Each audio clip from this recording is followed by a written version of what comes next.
Oi, gente, tudo bem? Vamos para nossa primeira aula do segundo semestre. Ei, coisa boa! Estamos entrando no terceiro bimestre. Rapidinho o ano acaba, né, gente? Bora!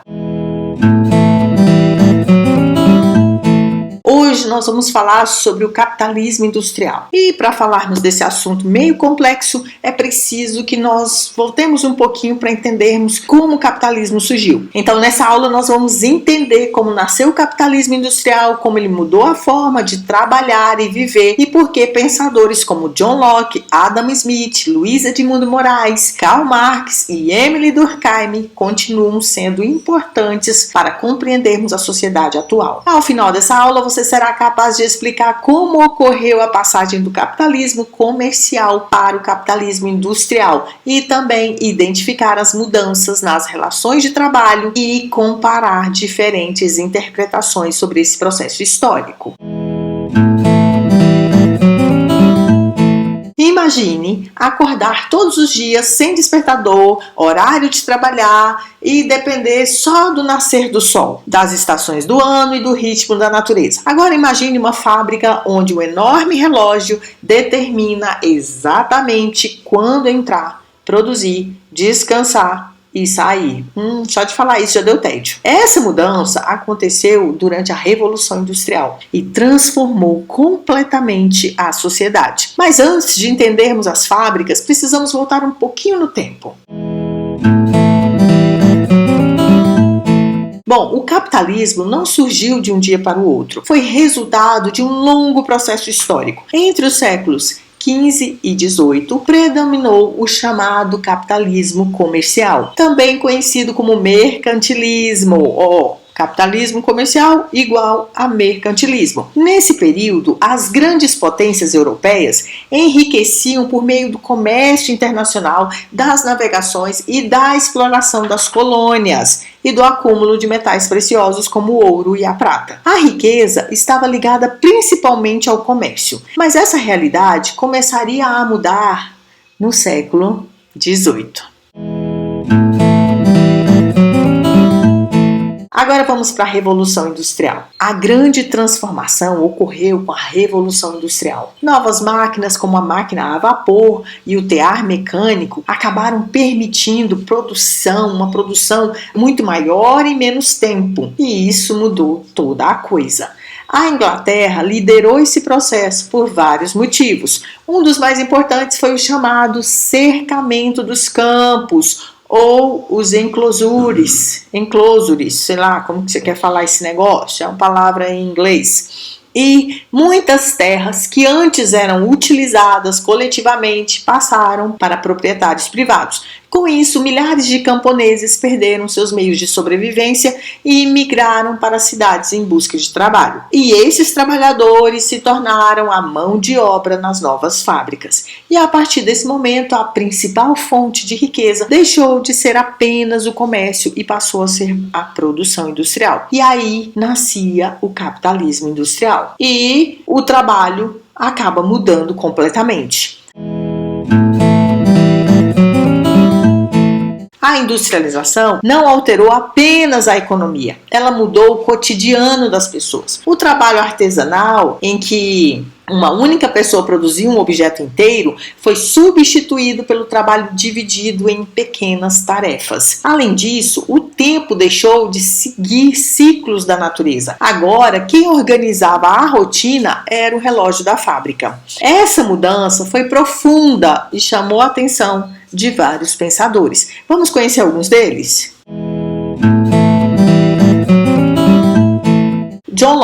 John Locke, ele visava a defesa da propriedade privada. John Locke é considerado um dos principais filósofos do liberalismo. Para ele, a propriedade privada era um direito natural, ou seja, o indivíduo tinha o direito de possuir e proteger os seus bens. Essa ideia foi muito importante para a sociedade burguesa, porque ajudou a justificar juridicamente a propriedade das fábricas e das máquinas e também das terras. Vamos para Adam Smith. Ele fala sobre a divisão do trabalho. Adam Smith é conhecido como o pai da economia moderna. A sua obra, A Riqueza das Nações, publicada em 1776, nessa obra ele defendia que a economia deveria funcionar com liberdade, sem grande intervenção do Estado. E um dos exemplos mais famosos apresentados por Smith é o da fábrica de alfinetes. Vamos conhecer agora. Se uma pessoa realizasse todas as etapas da fabricação, produziria poucos alfinetes por dia. Mas, quando o trabalho é dividido em etapas, em várias tarefas mais simples, cada trabalhador realiza apenas uma delas e vai se especializando nessa realização dessa tarefa e a produção vai aumentando enormemente. Então, já não é mais só um pouquinho, é produção de milhares. Segundo Smith, essa especialização aumenta a produtividade e contribui para a geração de riquezas. Vamos ver Luiz Edmundo Moraes. Ele fala sobre as transformações sociais. O historiador Luiz Edmundo Moraes destacou que a industrialização não representou apenas um avanço tecnológico. Ela alterou profundamente a forma como as pessoas vivem. Antes, o ritmo da vida era determinado pela natureza. Depois da industrialização, passou a ser determinado pelo relógio da fábrica. Os trabalhadores precisaram aprender uma nova disciplina, adaptando-se aos horários rígidos e às exigências do ambiente urbano e industrial. Foi uma mudança super radical, mudou de forma no âmbito econômico, no âmbito cultural e no âmbito social. É muita coisa para absorver, né? Coitado daquele povo. E vamos ver Karl Marx. Karl Marx fala sobre... Ele faz uma crítica profunda ao capitalismo, porque ele analisou o capitalismo de uma forma bastante crítica. Fui redundante agora, mas é bom que você entende melhor. Bom, segundo ele, a sociedade industrial é dividida em duas grandes classes. De um lado está a burguesia, que é proprietária dos meios de produção, como fábricas, máquinas e terras, e do outro lado está o proletariado, que é formado pelos trabalhadores que possuem apenas a sua força de trabalho para vender.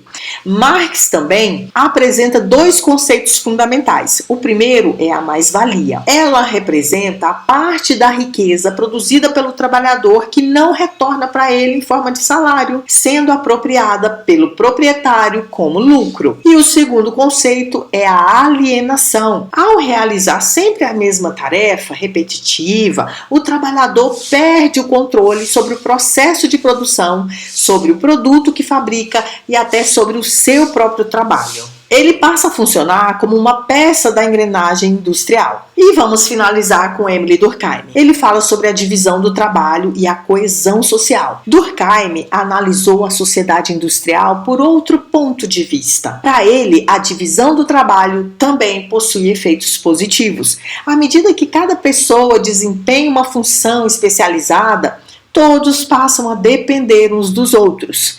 E essa interdependência, palavra familiar para você agora, porque nós vimos isso no segundo bimestre, fortalece a chamada solidariedade orgânica, característica das sociedades modernas. Entretanto, Durkheim faz um alerta. Quando as mudanças sociais acontecem rapidamente, sem regras claras, pode surgir a anomia. A anomia é uma situação em que as normas sociais deixam de orientar adequadamente o comportamento das pessoas, gerando insegurança, conflitos e dificuldade de integração social.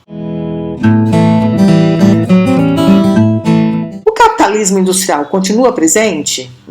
Sim! Mesmo vivendo em um mundo muito diferente do século XIX, muitas questões continuam atuais. Hoje, encontramos trabalhadores de aplicativos, profissionais em home office, empregos altamente especializados e novas formas de controle do tempo por meio de plataformas digitais. E para encerrar, nós vamos revisar os principais pontos da aula. O capitalismo comercial foi baseado principalmente no comércio e na expansão marítima. A Revolução Industrial transformou a produção, dando origem ao capitalismo industrial. John Locke defendeu a propriedade privada, Adam Smith destacou a importância da divisão do trabalho e do livre mercado, Luiz Edmundo Moraes mostrou como a industrialização transformou profundamente o modo de vida, Karl Marx criticou a exploração dos trabalhadores, desenvolvendo os conceitos de mais-valia e alienação, quase que não sai. E Emile Durkheim explicou que a divisão do trabalho pode fortalecer a sociedade por meio da solidariedade orgânica, mas que se deve ter cuidado com a anomia. Então, na próxima aula, nós daremos continuidade a esse assunto e nós falaremos sobre a mais-valia em específico. Bom, essa foi a nossa aulinha de hoje.